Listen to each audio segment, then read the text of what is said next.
Hello and welcome to Anatomy Physiology Lesson 1.05. Let me say that again. I'm not sure if my recording had started or not. Welcome to Anatomy Physiology Lesson 1.05, Body Systems Part 2. And we're talking about the lymphatic system today. The lymphatic system has two functions, so let's start there.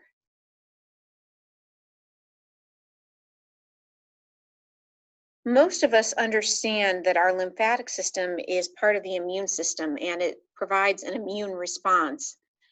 What we may not know is that vessels tend to leak, arteries and veins, and that fluid that's leaked out through the body has to be returned into the circulatory cardiovascular system, and that's done by the lymphatic system. So the second function is to return excess fluid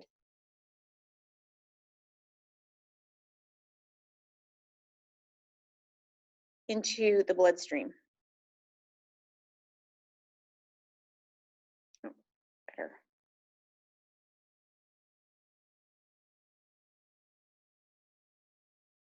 Make sure I'm not cut off there.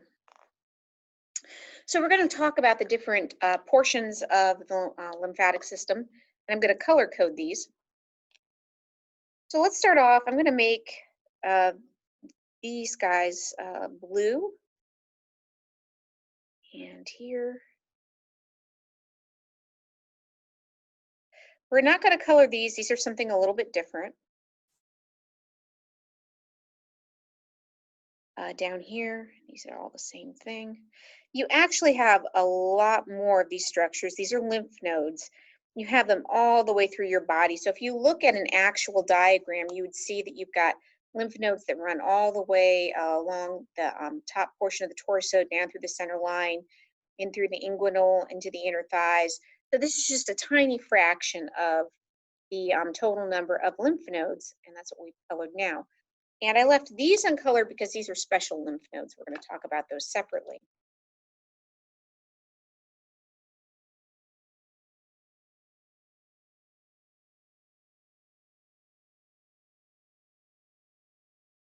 If you're familiar with the way that cars operate, oil circulates around the engine and it goes through something called an oil filter.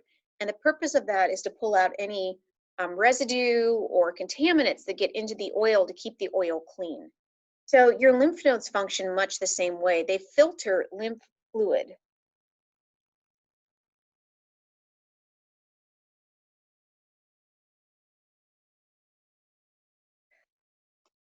Removing debris from your immune cells attacking invaders, primarily. Well, if they're filtering, there must be liquid, and it turns out there is. We usually talk about the cardiovascular system and the lymphatic system as two parts of your circulatory system. The circulatory system is anything that circulates through the body, and lymph fluid is also part of that circulatory system. So I'm going to kind of leave some space here. I might write a little more about lymph nodes. But lymph fluid is another portion.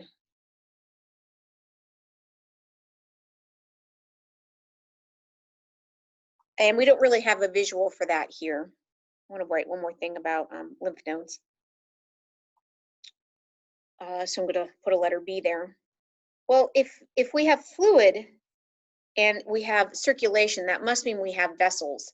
So down here at the bottom, and I'm cut off a little bit, you can kind of see this bottom. And again, this is just a tiny small portion of what we would see of the vessels. So in pink,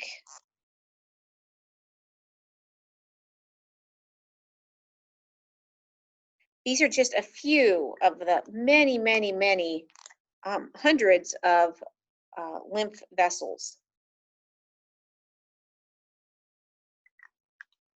Let's write that down.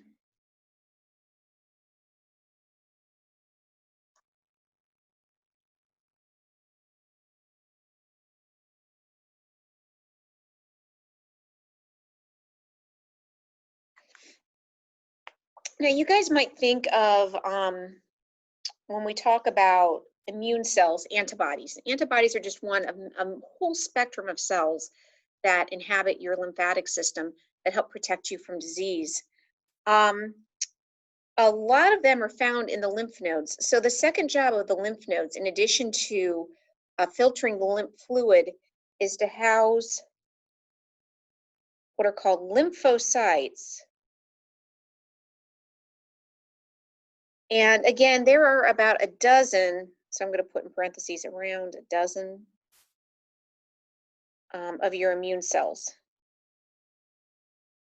I think the immune system is one of the most fascinating systems, and unfortunately, we really don't have time to spend a lot of detail or talk about it in detail. But you have T cells, you have B cells, you have natural killer cells, you have macrophages, you have a hunter killer cells. Among the B cells, I believe you have two kinds of those. In addition, you have white blood cells, and there's 5 different categories of those. So lymph cells or lymphocytes is a really, really broad category. In fact, there's some fields of study where you have to take a whole course on immunology and you study these things in detail.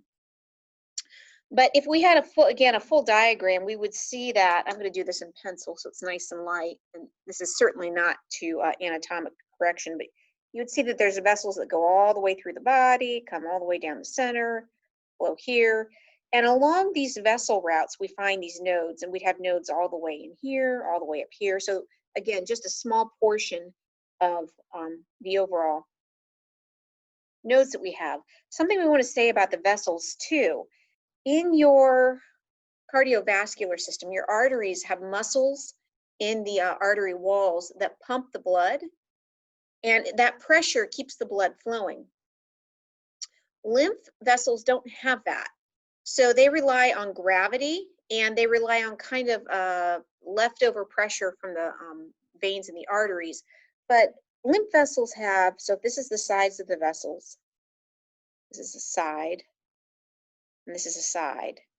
Every so often in a lymph vessel, there are flaps called semilunar valves that point upwards. And so what happens is blood can go, it's a one-way valve basically. The fluid, not blood, I'm sorry, lymph fluid can flow this direction. But if I try to flow the other direction, if I try to come down this way, the pressure pushes these two flaps closed, and the fluid can't return. So we have one-way flow in our lymph vessels. I believe these are called semilunar. I'm not going to write that down because I want to fact check that. But what about these guys up at the top that I didn't color? And I'm just going to circle them in blue because they're special. You'll notice these are centered around the nose and the throat. You guys would call these adenoids and tonsils. And so the more common term for these are adenoids and tonsils. And back in the 50s, they used to take these things out with abandon. They just thought, you don't need them. They didn't understand until later that these are actually specialized lymph nodes. They're called tonsillar tissue. And they do the same thing where they filter out debris, and they house lymphocytes or immune cells. When it comes to filtering out debris, you may have noticed if you have allergies and they're bad, or you've had a bad cold, all of a sudden you'll feel lumps in your neck. You have got lots and lots of cervical lymph nodes in this area. And you may even have felt swelling and bumps down in the inguinal area in the groin. Well, what happens is these, as you have more and more invaders and they're killed by your lymph cells, they get filtered out by the nodes, and the nodes begin to swell. And so that's why when you're sick, you get swollen lymph nodes. The rest of these are all specialty. They're something that are unique to themselves. So let's do this guy in purple.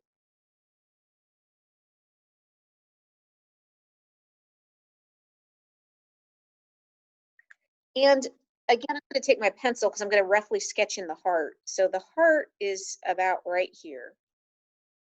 And this little guy is called the thymus. I'm going to label him here, Thymus. And I'm going to write him out up here.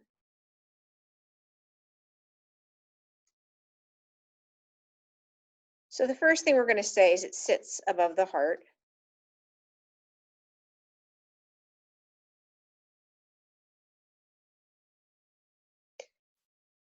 And it produces a special kind of lymphocyte called a T cell. They're called T cells because they come from the thymus.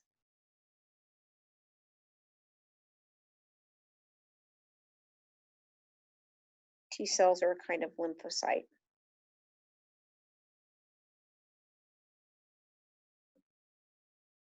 But here's the thing. My thymus is almost non-existent because I'm a lot older than most of the people watching this video. The thymus operates in children to young adults.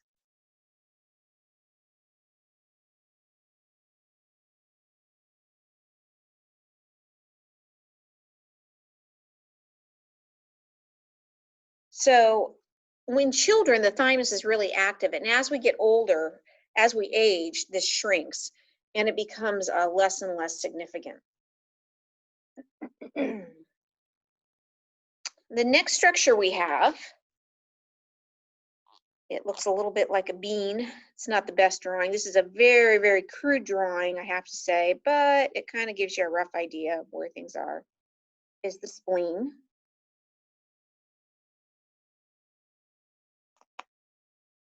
And the spleen produces another kind of lymphocyte. This produces white blood cells.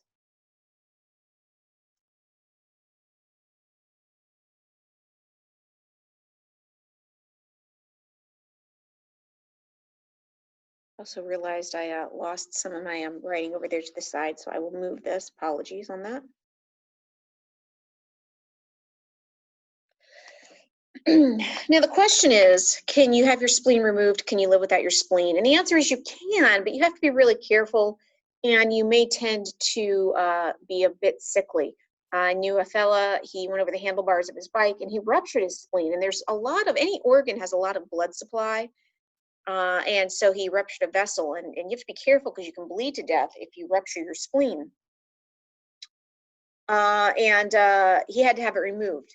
So he did okay, but he tended to get sick really easy. Why? It's one of the sources of your white blood cells. You have other places in your body you can produce white blood cells, but this is certainly where a lot of them come from.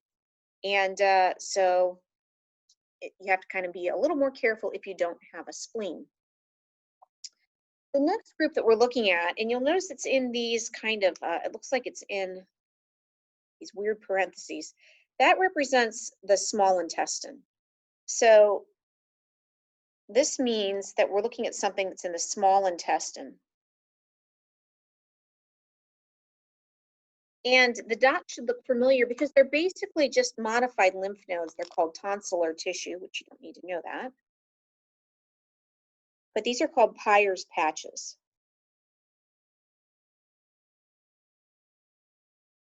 Peyer's patches. And they sit mostly at the end of the small intestine before you get to the large intestine.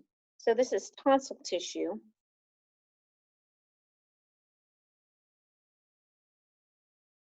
That acts like lymph nodes.